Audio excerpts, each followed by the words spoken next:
안녕하세요. 예, 역시 외교원이라 언어나 이런 언어적인 재능들이 여성분들이 많아서 다 여성 청일점이 한 분 계시네요. 예, 아마 초등학교 선생님 뭐 임용이나 이런 외교관 이런 거 보면 딱 국립외교원대 들어가 보면 여성분들이 훨씬 많아요. 그러니까 반대로 얘기하면 남성분들이 이제 선택할 수 있다는 거, 결혼하거나 뭐 이럴 때 꼭 나쁘진 않다는 거. 네, 뭐 오늘은 이제 첫 시간이니까 특히 기본 이론 시간이기 때문에 뭐 얘기를 해드리면 피셋 시험하고 그 다음에 언어 논리 영역의 또 뭐 특징, 그리고 여러분들이 좀 공부할 거 이런 거 관련해서 간략하게 오리엔테이션 겸 해서 얘기를 하고 이제 또 문제 들어가서 풀이도 해볼게요.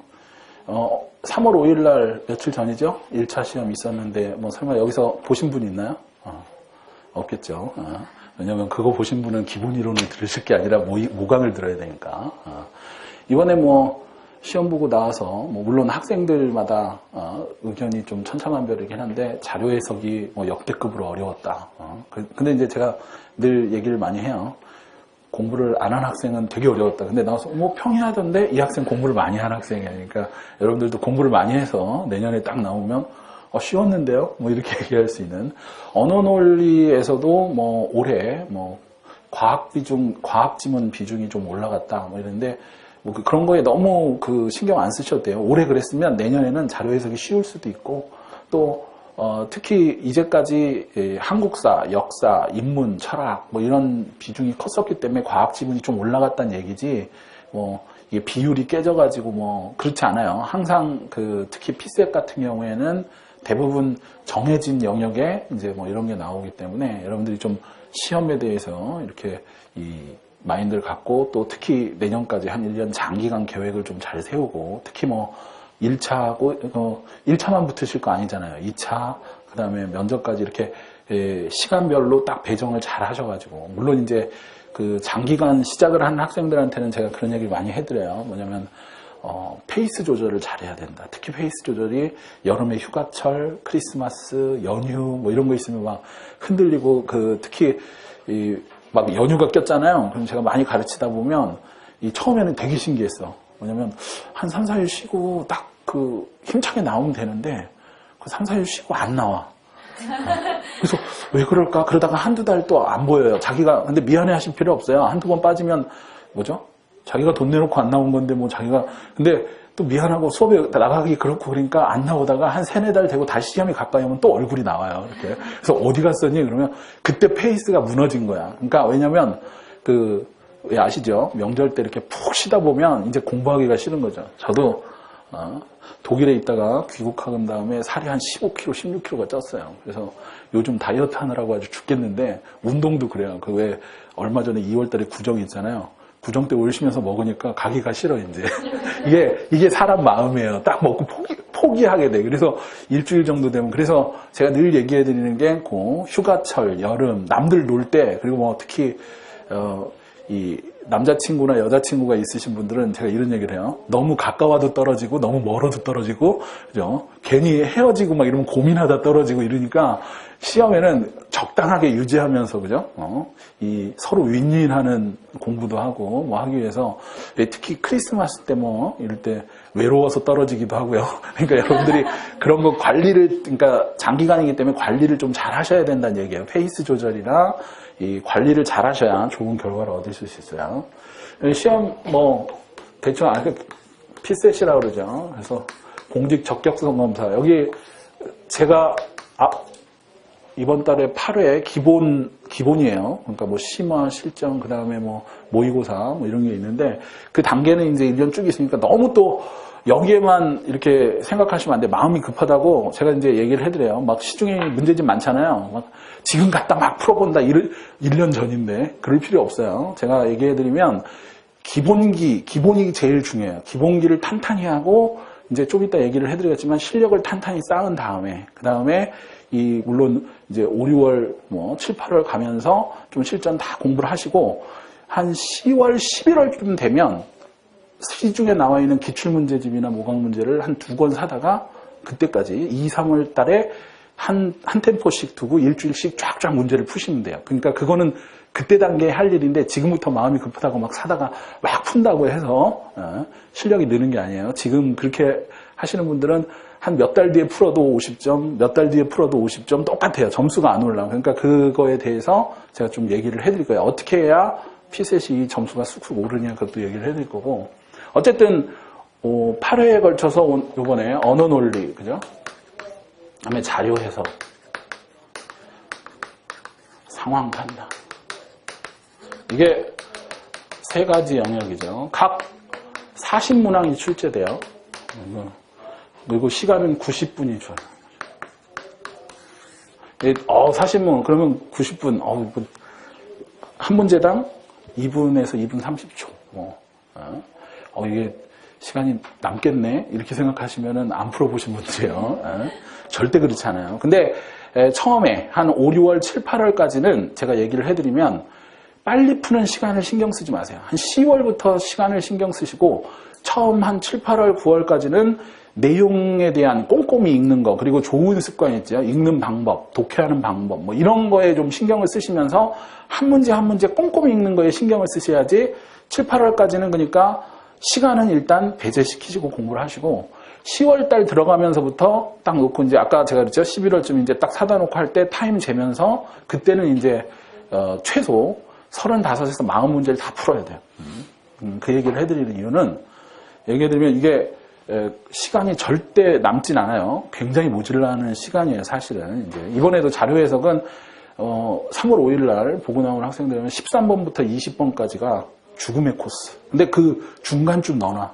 왜냐면 이제 이렇게 얘기해 드리거든요. 나중에 가면 난이도가 굉장히 어려운 문제가 섞여 있다. 그럼 여러분들도 이제 저랑 같이 이제 좀 풀다 보면 심화실전 가면 딱 보는 순간, 지금은 모르지만 딱 보는 순간 이건 시간이 많이 걸려. 알아요. 그러면 제가 그러거든요. 일단 넘기고 쉬운 것부터 한번 쭉 푼 다음에 그 다음 접근하는 방법이 있다 이래요. 그러니까 이제 어느 정도 공부한 학생들이 13번에 시간이 많이 걸려. 딱 넘긴 거야. 14번 드네? 15번 드네? 13번에서 20번까지가 난이도가 최고였대요. 자료 해석을. 그래서 이번에 애들이 망친 이유가 13번에서 20번까지 계속 넘기다 보니까 이러면 안 되잖아요. 그래서 21번부터 푼 거야. 그러다가 불안하니까 다시 간 거예요. 갔다가 막 우왕좌왕하기 시작한 거죠, 이제. 그러면서 이제 자기가 이게 뭔가 패닉이 오면 당황하기 시작하면서 그래가지고 이제 자료 해석에서 뭐 꽈락이 나올 것 같다, 밑으로 떨어질 것 같다, 막 이렇게 불안해하는데 그래서 항상 제가 얘기하는 게 평상심을 유지하고, 그죠? 자기의 그 실력을 최대한 발휘하셔야 된다. 근데 국립외교원을 준비하시는 분들은 괜찮아요. 왜 제가 괜찮냐면 제가 예를 들면 7, 8월, 9시월까지 제가 시키는 대로 하시면 1차는 반드시 합격하실 수 있어요. 왜 그러냐?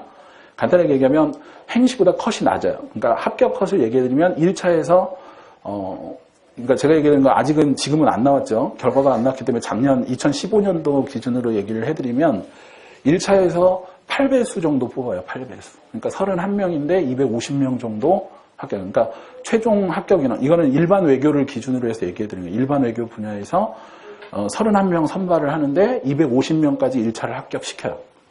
그러니까 8배수 정도 뽑으니까 합격 컷이, 그리고 이제 제가 볼 때 행시 하시는 분들은 피셋에 거의 입법고시나 이런 막 피셋에 엄청난 투자를 해. 목숨 걸고 해. 그래서 그분들은 컷이 뭐 굉장히 높아요.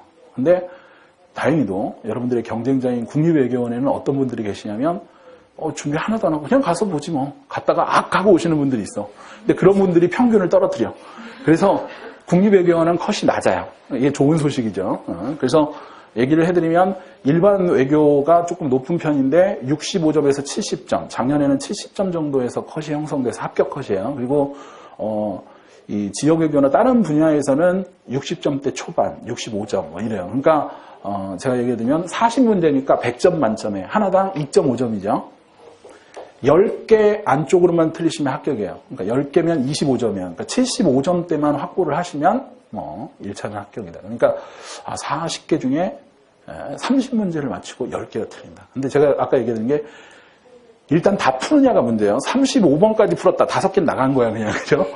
근데 또 풀었다고 다 맞느냐? 그렇지도 않아요. 그렇기 때문에 일단은 제가 얘기를 해드리면 내년에 시험 볼 때쯤 되면 38문제, 40문제까지 다, 특히 요거는 요 분야에서는 40문제를 거의 다 푸셔야 된다. 그리고 중요한 건 그 중에 뭐요?